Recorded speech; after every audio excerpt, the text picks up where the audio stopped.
Using a tannish brown shade from my Natural Nudes palette, I applied that with the brush that came with it, and I applied it all over the lids.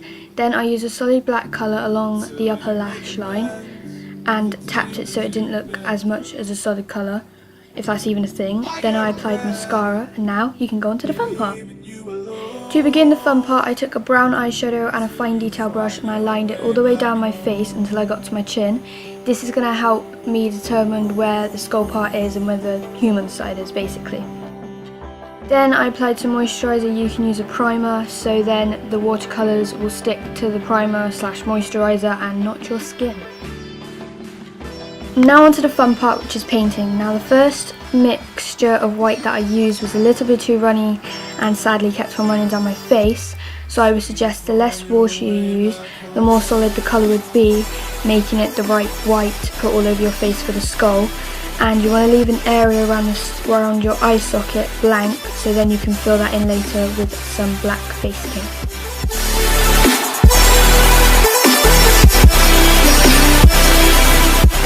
Then I moved on to the more prettier side and I'd done a wing that was a little bit too long for life. So I removed it like nothing happened and redone it to a size that was more suitable for me.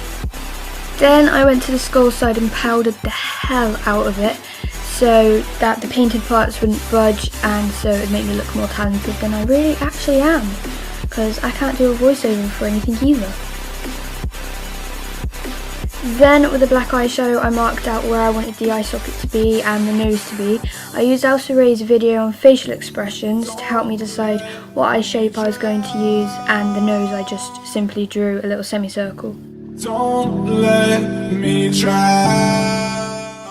Then switching between a flat brush and a detail brush, I filled in the eye and nose area, and can I tell you, outlining is seriously the most satisfying thing to do on this whole entire earth.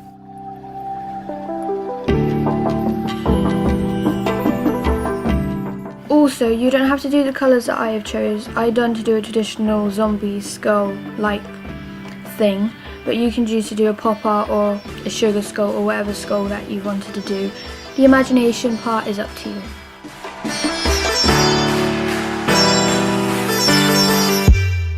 I then put a black eyeshadow over the painted parts, so then that would set the whole entire black part. I then mimicked teeth, but I went for a more pop art zombie style kind of teeth, so they weren't just in a straight line like normal teeth are usually seen. Then using a black eyeshadow I filled in the gaps, so in between the teeth, around the teeth and around the mouth area, so then it would make them pop more and give the teeth more depth.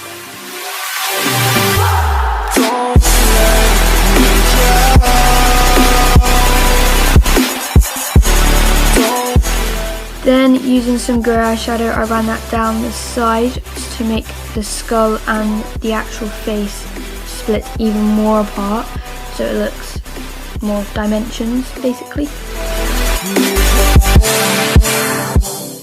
Then I contoured the cheekbones to make it more deadly and skull-like, if that's even a thing.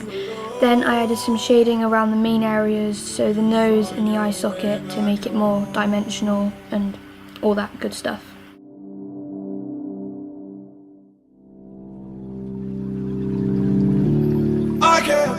Links to everything will be provided below, everything you need will be in the description below, and until next time, I will see you later. Bye!